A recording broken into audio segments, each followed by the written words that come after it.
Y is moto vlogging difficult in Nepal. तो आज इसी टॉपिक पे बात करेंगे। So hey guys, welcome back to the channel. This is Kundan Thakur and you are watching Ghumantra Wala official. तो आज हम लोग इसी टॉपिक पे बात करेंगे, why is moto vlogging difficult in Nepal. तो सबसे पहले बात करते हैं एज ग्रुप। नेपाल में कौन सा एज ग्रुप मोटो ब्लॉगिंग ने मतलब कौन सा एज ग्रुप मोटो ब्लॉगिंग करता है या फिर जो चालू किया। अभी क्या है कि मोटो ब्लॉगिंग या फिर राइडिंग कल्चर नेपाल में भी जस्ट ग्रोइंग स्टेज में है ना। तो सबसे पहले एज ग्रुप का बात करते हैं। तो एज ग्रुप नेपाल में नॉर्मली 20 to 30 के एज ग्रुप नॉर्मली मोटो ब्लॉगिंग करते हैं या फिर स्टार्ट किया उन लोगों ने। तो वैसा एज ग्रुप में क्या एक होता है कि सबसे पहले होता है कि फाइनेंशियल डिपेंडेंसी बहुत ज़्यादा रहता है। डिपेंडेंसी नॉर्मली 30 वाले तो फिर भी थोड़ा बहुत कमाने लग जाता है, लेकिन 20 to 30 के एज ग्रुप जो होते हैं वो पेरेंट्स पे बहुत ज़्यादा डिपेंडेंट रहते हैं। और नॉर्मली क्या होता है कि हर कोई पेरेंट्स स्टेबल नहीं रहता है फाइनेंशियल या फिर ज़्यादा अफोर्ड नहीं कर सकते। मतलब और आप लोगों को पता ही है राइडिंग गियर्स या फिर मोटो ब्लॉगिंग सेटअप या फिर बाइक ही कितना ज़्यादा एक्सपेंसिव है ना।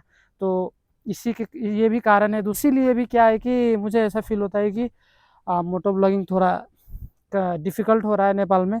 बाकी दूसरे बहुत सारे भी कारण और दूसरा कारण और जो कि सबसे मेन और सबसे इम्पोर्टेंट कारण है वो है बाइक प्राइस।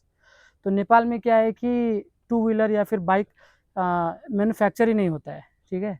जिसके कारण से हम लोगों को बाहर से इंपोर्ट करना पड़ता है। बाहर से इंपोर्ट करने की वजह से डबल प्राइस पड़ जाता है। 200% टैक्स हम लोगों को बाइक पे करना पड़ जाता है। और ये तो चलो नॉर्मल बाइक्स हम लोगों को मिल जाता है 3 लाख 4 लाख 4 लाख 5 लाख में नॉर्मल बाइक मिलता है। अब सोच, अब नॉर्मल बाइक ही जब इतना पड़ रहा है तो सोचो एडीबी सेगमेंट का बाइक और कितना महंगा होगा। अभी मेरा ये जो उन्हें घुमाओ, अभी मेरा ये अभी इसका प्राइस मुझे पड़ गया 6,30,000। बताओ, अब 6,30,000 प्राइस जो है वो कोई कोई अनस्टेबल आदमी या फिर जो स्ट्रगल कर रहा है या फिर नया नया ज्वाइन किया है जॉब, तो वो कैसे इतना अफोर्ड करेगा, है ना।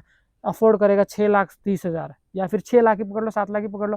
तो क्या है कि बाइक का प्राइस है ना बहुत ज़्यादा एक्सपेंसिव है इधर, बहुत ही ज़्यादा सोचने वाली बात है।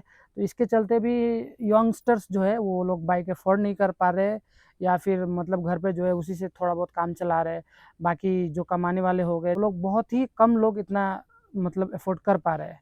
तो दूसरा रीज़न ये भी हुआ बाइक के चलते, प्राइस के चलते। हालांकि बाइक का प्राइस तो एक्सपेंसिव है इधर, फिर भी लोग खरीदते हैं, ऐसा नहीं कि नहीं खरीदते हैं। लेकिन बहुत मतलब होता है ना, डिफ़िकल्ट होता है खरीदने में। तो ऐसा ऐसा नहीं है कि मैं तो 6 लाख का ही बाइक है इधर, 7 लाख का ही हिमालयन है, बीएमडब्ल्यू, बहुत सारा मतलब एडीबी का भी हो या फिर ब्रांडेड ब्रांडेड महंगा महंगा बाइक सभी है इधर। अभी रिसेंटली मोरबिडेली आया है, तो वो सब भी बहुत ही हाईएस्ट प्राइस सब में। तो ऐसा नहीं है कि मतलब बाइक अफोर्ड ही नहीं कर पा रहे, लेकिन डिफिकल्ट जरूर हो रहा है भाई। अब मोटो ब्लॉगिंग क्या है कि नॉर्मल लोग कर रहे हैं मैक्सिमम इधर। तो क्या है कि नॉर्मल लोग ज़्यादा मीडियम फैमिली से आते हैं, तो वो लोग मतलब उन लोगों के लिए तो डिफ़िकल्ट है ना भाई। जिसके पास पैसा है तो उसके पास तो पैसा है ही ऑब्वियसली। किसी भी कंट्री में अमीर लोग ज़्यादा नहीं रहते, मतलब कम रहते हैं, और मीडियम फैमिली वाले थोड़ा ज़्यादा रहते हैं। तो उस हिसाब से देखा जाए तो बाइक का प्राइस मैटर करता है। और तीसरा भी एक बहुत मेन रीज़न है, वो है ब्लॉगिंग सेटअप और गियर्स का कॉस्ट। मतलब ये ब्लॉगिंग सेटअप और गियर्स का कॉस्ट क्यों इतना महंगा किया जा रहा है भाई, मुझे समझ में ही नहीं आता है। इतना ज़्यादा महंगा रहता है ना।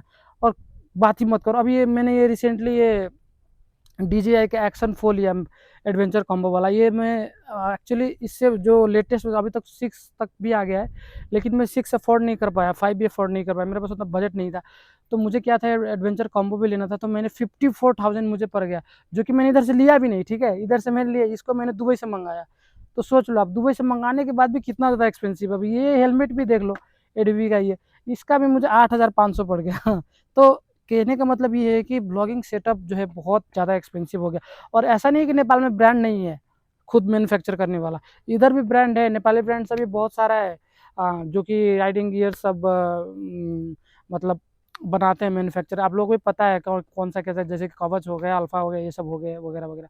इन लोगों ने ना अपना जो गियर्स का प्राइस रखा है ना, मतलब आकाश में ऊपर पहुंचा के रखा है, इतना ज़्यादा एक्सपेंसिव करके रखा। अब बताओ कोई नॉर्मल इंसान अगर मतलब वो सब खरीदना चाहता है तो उसको तो भाई मतलब 2 महीना 3 महीना 4 महीना सेविंग करना पड़ जाएगा।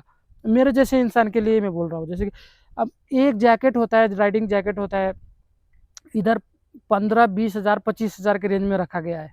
कवच ने ऐसा रखा है। I don't agree with this price.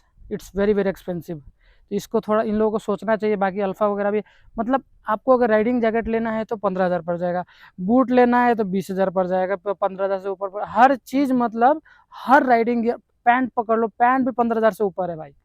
तो मतलब हर राइडिंग गियर का सेटअप, आप बताओ कोई इंसान अब वैसे तो धीरे धीरे ही खरीदता है पता है, लेकिन फिर भी इतना ज़्यादा प्राइस है कि मतलब डिफ़िकल्ट हो रहा है। तो मुझे ऐसा लगता है कि अगर इसका गियर्स का प्राइस अगर थोड़ा अफोर्डेबल हो जाए, या फिर कोई कंपनी मतलब थोड़ा प्राइस अगर मीडियम रेंज में रखे, मतलब ज़्यादा कॉस्टली ना रखे, तो मुझे ऐसा लगता है कि हर कोई धीरे धीरे करके सब लोग अफोर्ड कर पाएंगे।